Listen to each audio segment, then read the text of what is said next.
দীর্ঘ 12 বছর প্রজেক্টটা না যদি এটি বলা সম্পূর্ণ ভুল হবে। 12 বছর একদিকে পাস হয়েছে 12 বছর আগে, কিন্তু প্রকল্পের কাজ শুরু হয়েছে অনেক পরে।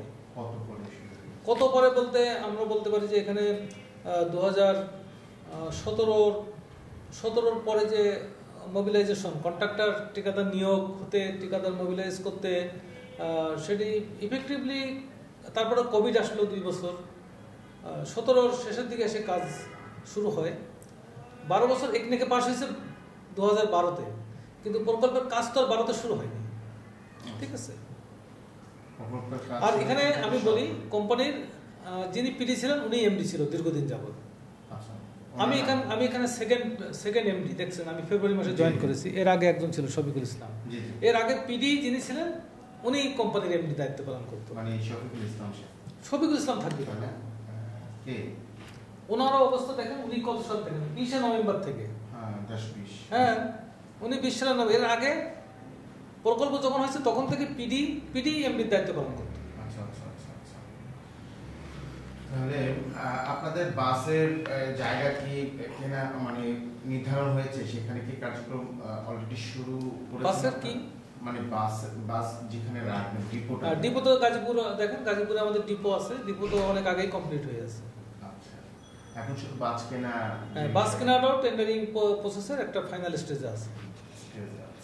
তাহলে আমরা ধরে নিতে পারি আগামী জানুয়ারির ভিতরে যদি বাস চলে আসে তাহলে আপনারা কার্যক্রম শুরু করবেন। হ্যাঁ, মানে আমরা হয়তো পরীক্ষামূলকভাবে আমরা অপারেশন শুরু করতে পারবো, আশা করি।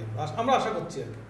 এর ভিতরে যদি আমি আপনাকে একটু বলি, সেটা হচ্ছে যে প্রায় 2000 কোটি টাকার একটা দেখানো হয়েছিল এই আপনাদের ক্ষয়ক্ষতির পরিমাণ। 2000 কোটি?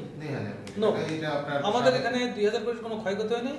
আমাদের এখানে অত বড় জোর যেটা ঠিকাদাররা দিয়েছে 60-70 কোটি টাকা, অনলি 60-70 কোটি টাকা ক্ষয়ক্ষতি দেখানো হচ্ছে। আমরা মনে করছি আরও কমে আসবে, এটি হয়তো 50 কোটির মধ্যে থাকবে। আমার এই বিআরটির ক্ষয়ক্ষতি 50 কোটির বেশি না।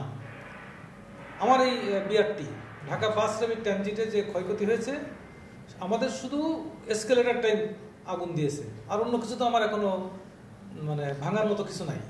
আর তো সব অবকাঠামো, এখানে তো কোনো ফার্নিচারও ছিল না, কোনো ঘর বাড়িও ছিল না যে এটাকে ভেঙে পোড়াবে।